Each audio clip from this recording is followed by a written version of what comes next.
ओम शांति। आज 12 जून 2024 की साकार मधुर महावाक्य है। आज के मधुर महावाक्य में बाबा बोले, मीठे बच्चे, बाप उस रथ में आते हैं जिसने पहले पहले भक्ति शुरू की, जो नंबर 1 पूज्य था, फिर पुजारी बना है। यह राज सबको स्पष्ट करके सुनाओ। तो बाबा क्या कह रहे हैं कि मीठे बच्चे, बाप उस रथ में आते हैं जिसने पहले पहले भक्ति शुरू की, जो नंबर 1 पूज्य था, फिर पुजारी बना। वह राज सबको स्पष्ट करके सुनाओ। यह राज तो सबसे पहले भक्ति ब्रह्मा बाबा ने की, जो नंबर 1 पूज्य था, फिर पुजारी बना। तो प्रश्न है, बाप अपने वारिस बच्चों को कौन सा वर्षा देने आए हैं? उत्तर है, बाप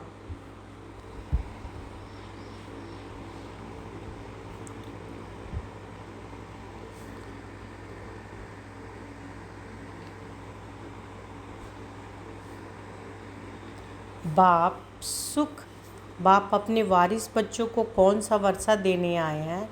उत्तर में बाबा ने कहा कि बाप सुख, शांति, प्रेम का सागर है।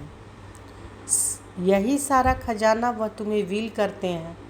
ऐसा विल कर देते हैं जो 21 जन्म तक तुम खाते रहो, खुट नहीं सकता। तुम्हें कौड़ी से हीरे जैसा बना देते हैं। तुम बाप का सारा खजाना योग बल से लेते हो। योग के बिना खजाना नहीं मिल सकता। तो बाबा क्या कह रहे हैं कि बाप सुख और शांति, प्रेम का सागर है। वारिस बच्चों को क्या वर्षा दे रहे हैं कि बाबा सुख, शांति, प्रेम का सागर है। यही सारा खजाना वह तुम्हें विल करते हैं। ऐसा विल कर देते हैं जो 21 जन्म तक तुम खाते रहो, खुट नहीं सकता। तुम्हें कौड़ी से हीरे जैसा बना देते हैं। तुम बाप का सारा खजाना योग बल से लेते हो। योग के बिना खजाना नहीं मिल सकता। ओम शांति। शिव भगवान उवाच। अब शिव भगवान निराकार को तो सभी मानते हैं। एक ही निराकार शिव है जिसकी सब पूजा करते हैं। बाकी जो भी देहधारी हैं उनका साकार रूप है। पहले पहले निराकार आत्मा थी, फिर साकार बनी है। साकार बनती है, शरीर में प्रवेश करती है, तब उनका पाठ चलता है। मूल वतन में तो कोई पाठ ही नहीं। मूल वतन में तो कोई पाठ है नहीं। जैसे एक्टर्स घर में है तो नाटक का पाठ नहीं, स्टेज पर आने से पाठ बजाते हैं। आत्माएं भी यहाँ आकर शरीर द्वारा पाठ बजाती है। पाठ पर ही सारा मदार है। आत्मा में तो कोई फर्क नहीं है। जैसे तुम बच्चों की आत्मा है, वैसे इनकी आत्मा है। बाप परम आत्मा क्या करते हैं? उनका ऑक्यूपेशन क्या है वो जानना है। कोई प्रेसिडेंट है, राजा है, यह आत्मा का ऑक्यूपेशन है ना। यह पवित्र देवताएं हैं, इसलिए इनको पूजा जाता है। अभी तुम समझते हो। यह पढ़ाई पढ़कर लक्ष्मी नारायण विश्व के मालिक बने हैं। किसने बनाया? परम आत्मा ने। तुम आत्माएं भी पढ़ाती हो। बड़ाई यह है जो बाप आकर तुम बच्चों को पढ़ाते हैं और राजयोग भी सिखलाते हैं। कितना सहज है। इसको कहा जाता है राजयोग। बाप को याद करने से हम सतो प्रधान बन जाते हैं। बाप तो है ही सतो प्रधान। उनकी कितनी महिमा गाते हैं। भक्ति मार्ग में कितना फल, दूध आदि चढ़ाते हैं। समझ कुछ भी नहीं। देवताओं को पूछते हैं, शिव पर दूध फल आदि चढ़ाते हैं, कुछ पता नहीं। देवताओं ने राज्य किया, अच्छा शिव पर क्यों चढ़ाते? उसने क्या कर्तव्य किया है जो इतना पूछते हो? देवताओं का तो फिर भी मालूम है, वह है स्वर्ग का मालिक। उन्हों को किसने बनाया यह भी पता नहीं। पूजा भी करते हैं शिव की, परंतु ख्याल में नहीं है कि यह भगवान है। तो बाबा क्या बोल रहे हैं कि पूजा भी करते हैं शिव की, परंतु ख्याल में नहीं है कि यह भगवान है। भगवान ने इन्हों को ऐसा बनाया है। कितनी भक्ति करते हैं, है सब अनजान। तुमने भी शिव की पूजा की होगी। तुमने भी शिव की पूजा की होगी। अभी तुम समझते हो, आगे कुछ भी नहीं जानते थे। तो उनका ऑक्यूपेशन क्या है, क्या सुख देते हैं, कुछ भी पता नहीं था। क्या यह देवताएं सुख देते हैं? भल राजा रानी प्रजा को सुख देते हैं, परंतु उन्हों को तो शिव बाबा ने ऐसा बनाया ना। बलिहारी उनकी है, यह तो सिर्फ राजा ही करते हैं, प्रजा भी बन जाती है, बाकी यह कोई का कल्याण नहीं करते हैं। अगर करते भी हैं तो अंतकाल के लिए। अभी तुम बच्चों को बाप बैठ पढ़ाते हैं, उनको कहा जाता है कल्याणकारी। बाप अपना परिचय देते हैं कि मेरे लिंग की तुम पूजा करते थे, उनको परमात्मा कहते थे। परमात्मा से परमात्मा हो जाता है, परंतु यह नहीं जानते कि यह क्या करते हैं। बस सिर्फ कह देंगे कि वह सर्वव्यापी है, नाम रूप से न्यारा है, फिर उस पर दूध आदि चढ़ाना शोभता नहीं है। आकार है तब तो उस पर चढ़ाते हैं ना, उनको निराकार तो कह नहीं सकते। तुम में से मनुष्य आर्ग्यू करते हैं, तुमसे मनुष्य आर्ग्यू करते हैं, बाबा के आगे भी आकर आर्ग्यू करते हैं ही करेंगे, फालतू माथा खपाएंगे, फ़ायदा कुछ भी नहीं। यह समझाना तो तुम बच्चों का काम है। तुम बच्चे जानते हो कि बाबा ने हमको कितना ऊंच बनाया है, यह पढ़ाई है। बाप टीचर बन पढ़ाते हैं, तुम मनुष्य देवता बनने के लिए पढ़ रहे हो। देवी देवता है सतयुग में, कलयुग में होते नहीं। राम राज्य ही नहीं जो पवित्र रह सके। देवी देवता थे फिर वाम मार्ग में चल जाते हैं, बाकी जैसे चित्र दिखाएं ऐसे नहीं। जगन्नाथ के मंदिर में तुम देखेंगे काले काले चित्र हैं। बाप कहते हैं कि माया जीते जगत जीत बनो, तो उन्होंने फिर जगतनाथ नाम रख दिया। ऊपर में सब गंदे चित्र दिखाए। देवताएं वाम मार्ग में गए तो काले बन पड़े, उनकी भी पूजा करते रहते हैं। मनुष्य को तो कुछ भी पता नहीं हम पूज्य थे। 84 जन्मों का हिसाब किसी की बुद्धि में नहीं है। पहले पूज्य सतो प्रधान, फिर 84 जन्म लेते लेते तमो प्रधान पुजारी बन पड़ते हैं। रघुनाथ मंदिर में काला चित्र दिखाते हैं, अर्थ तो उनका कुछ भी समझते नहीं। अभी तुम बच्चों को बाप बैठ समझाते हैं। ज्ञान चीता पर बैठ गोरे बनते हो, काम चीता पर बैठ काले बन पड़ते हो। देवताएं वाम मार्ग में जाकर भिखारी बन पड़े, फिर उनका नाम देवता तो रख नहीं सकते। वाम मार्ग में जाने से काले बन पड़े हो, यह निशानी दिखाई है। तुम जानते हो कि शिव बाबा तो काला बनता ही नहीं, वह तो हीरा है, तो तुमको भी हीरे जैसा बनाते हैं। वह तो कभी काला बनते नहीं, उनको फिर काला क्यों बना दिया? कोई काला होगा, उसने बैठ काला बनाया होगा। शिव बाबा कहते हैं कि हमने क्या दोष किया जो मुझे काला बना दिया? मैं तो आता ही हूँ सबको गोरा बनाने, मैं तो सदैव गोरा हूँ। मनुष्यों की ऐसी बुद्धि मन पड़ी है जो कुछ भी समझते नहीं। शिव बाबा तो है ही सबको हीरा बनाने वाले। मैं तो एवर गोरा मुसाफिर हूँ, मैंने क्या किया जो मुझे काला बनाया? अब तुमको भी गोरा बनना है उच्च पद पाने के लिए। उच्च पद कैसे पाना है वह तो बाप ने समझाया है। फॉलो फादर, जैसे इसने बाबा ने सब कुछ बाप के हवाले कर दिया। फादर को देखो कैसे सब कुछ दे दिया। भल साधारण थे, ना बहुत गरीब ना बहुत साहूकार थे। बाबा अभी भी कहते हैं कि तुम्हारा खान पान बीच का साधारण होना चाहिए, ना बहुत ऊंच ना बहुत कम। बाप ही सब शिक्षा देते हैं, यह भी देखने में तो साधारण ही आते हैं। तुमको कहते हैं कहाँ है भगवान, दिखाओ। अरे आत्मा बिंदी है, उनको देखेंगे क्या?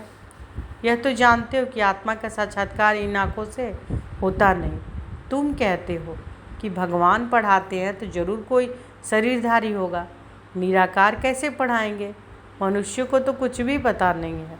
जैसे तुम आत्मा हो, शरीर द्वारा पाठ बजाते हो। आत्मा ही पाठ बजाती है, आत्मा ही बोलती है शरीर द्वारा, तो आत्मावाच। तो बाबा क्या बोल रहे हैं कि आत्मा ही बोलती है। जैसे अभी मैं आत्मा अपने मुख द्वारा बोल रही हूँ महावाक्य, और आप सारी आत्माएं अपने कानों द्वारा सुन रहे हैं। तो बाबा बता रहे हैं कि जैसे तुम आत्मा हो, शरीर द्वारा पाठ बजाते हो, आत्मा ही पाठ बजाती है, आत्मा ही बोलती है शरीर द्वारा, तो आत्मावाच। परंतु आत्मावाच शोभता नहीं। आत्मा तो वानप्रस्थ, वाणी से परे है, वाच तो शरीर ही से ही करेगी। वाणी से परे सिर्फ आत्मा ही रह जाती है। वाणी में आना है तो शरीर जरूर चाहिए। बाप भी ज्ञान का सागर है, तो जरूर किसी के शरीर का आधार लेना ना। लेगा ना, उसको रथ कहा जाता है, नहीं तो वह सुनाए कैसे।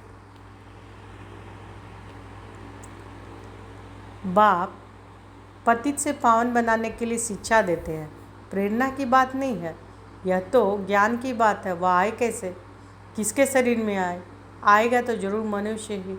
किस मनुष्य में आए कोई को पता नहीं सिवाय तुम्हारे। रचयिता खुद ही बैठ अपना परिचय देते हैं, मैं कैसे और किस रथ में आता हूँ। बच्चे तो जानते हैं कि बाप का रथ कौन सा है, बहुत मनुष्य मुंझे हुए हैं, किस किस का रथ बना देते हैं। जानवर आदि में तो आ न सके, बाप कहते हैं कि मैं किस मनुष्य में आऊँ, यह तो समझ नहीं सकते। आना भी भारत में ही होता है, भारतवासियों में भी किसके तन में आऊँ, क्या प्रेसिडेंट व साधु महात्मा के रथ में आएगा। ऐसे भी नहीं है कि पवित्र रथ में आना है, यह तो है ही रावण राज्य। गायन भी है दूर देश का रहने वाला, यह भी बच्चों को पता है कि भारत अविनाशी खंड है, उसका कोई विनाश नहीं होता। अविनाशी बाप अविनाशी भारत खंड में ही आते हैं, किस तन में आते हैं वह खुद ही बताते हैं, और तो कोई जान ना सके। तुम जानते हो कि कोई साधु महात्मा में भी आ न सके, वह है हठयोगी निवृत्ति मार्ग वाले। बाकी रहे भारतवासी भक्त, अब भक्तों में भी किस भक्त में आए। भक्त पुराना चाहिए, जिसने बहुत भक्ति की हो। भक्ति का फल भगवान को देने आना पड़ता है। भारत में भक्त तो ढेर हैं, कहेंगे यह बड़ा भक्त है, इसमें आना चाहिए।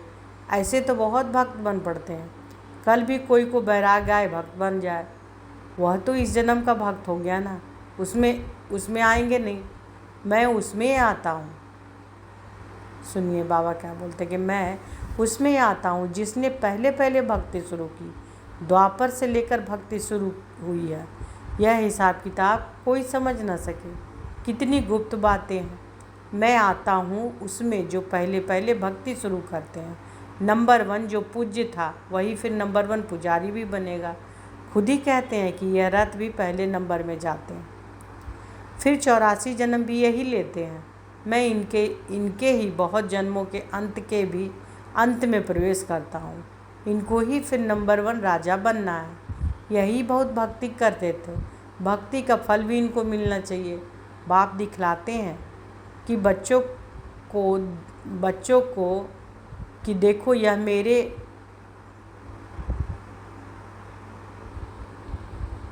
पर वारी कैसे गया।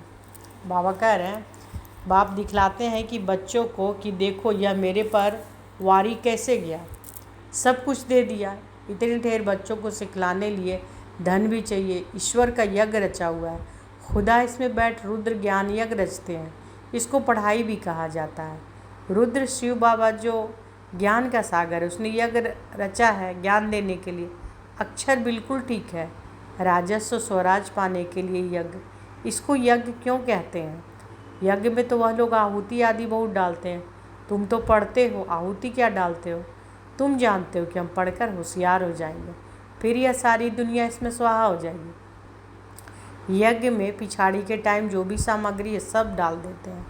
तुम बच्चे सब जानते हो कि हमको बाप पढ़ा रहे हैं। बाप तो बहुत साधारण, मनुष्य क्या जाने, उन बड़े बड़े आदमियों की तो बहुत बड़ी महिमा होती है। बाप तो बहुत साधारण सिंपल बैठा है, मनुष्यों को कैसे पता पड़े। यह दादा तो जौहरी था, शक्ति तो कोई देखने में नहीं आती, सिर्फ इतना कह देते कि इसमें कुछ शक्ति है, बस। यह नहीं समझते कि इसमें सर्वशक्तिमान बाप है, इसमें शक्ति है। वह शक्ति भी आई कहाँ से?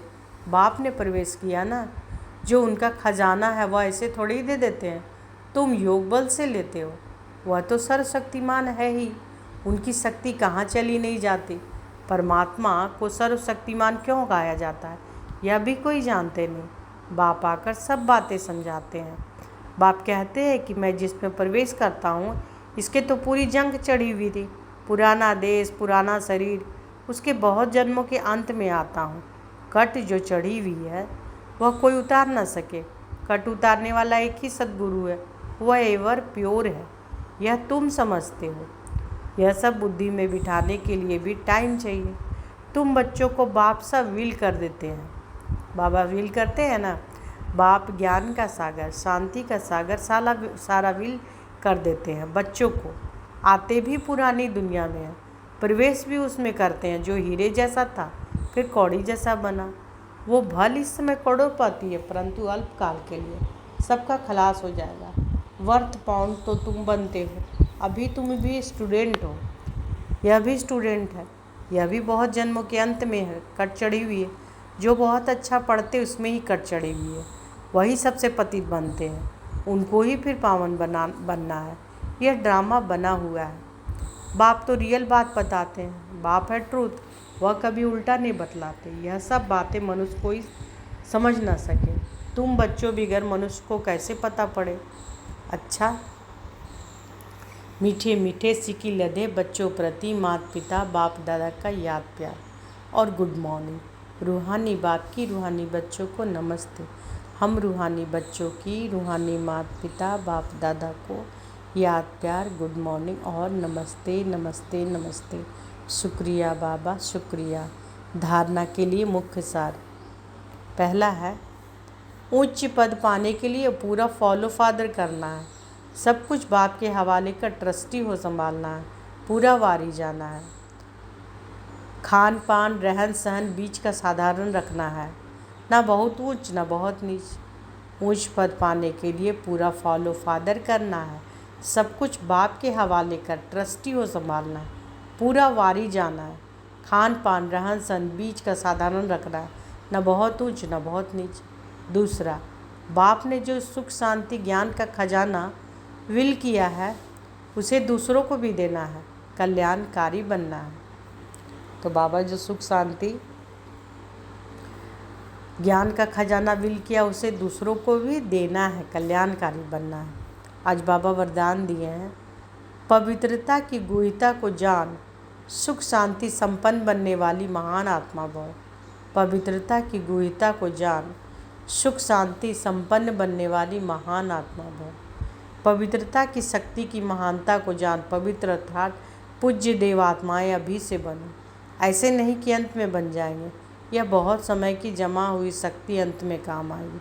पवित्र बनना कोई साधारण बात नहीं है। ब्रह्मचारी रहते हैं, पवित्र बन गए, लेकिन पवित्रता जननी है, चाहे संकल्पों से, चाहे वृत्ति से, वायुमंडल से, वाणी से, संपर्क से। सुख शांति की जननी बनना, इसको कहते हैं महान आत्मा। तो पवित्रता के शक्ति की महानता को जान, पवित्र अर्थात पूज्य देवात्माएं अभी से बनो। ऐसे नहीं कि अंत में बन जाएंगे, यह बहुत समय की जमा की हुई शक्ति अंत में काम आएगी। पवित्र बनना कोई साधारण बात नहीं है। ब्रह्मचारी रहते हैं, पवित्र बन गए, लेकिन पवित्रता जननी है, चाहे संकल्प से, चाहे वृत्ति से, वायुमंडल से, वाणी से, संपर्क से। सुख शांति की जननी बनना, इसको कहते हैं महान आत्मा। स्लोगन, ऊंची स्थिति में स्थित हो सर्व आत्माओं को रहम की दृष्टि दो, वाइब्रेशन फैलाओ। ऊंची स्थिति में स्थित हो सर्व आत्माओं को रहम की दृष्टि दो, वाइब्रेशन फैलाओ। तो आज के मधुर महावाक्य में बाबा क्या क्या बोले। बाबा बोले कि बाबा उस रथ में आते हैं जिसने पहले पहले भक्ति शुरू की, जो नंबर 1 पूज्य था फिर पुजारी बना है। यह रात सबको स्पष्ट करके सुनाओ। अच्छा, शुक्रिया बाबा, शुक्रिया। ओम शांति।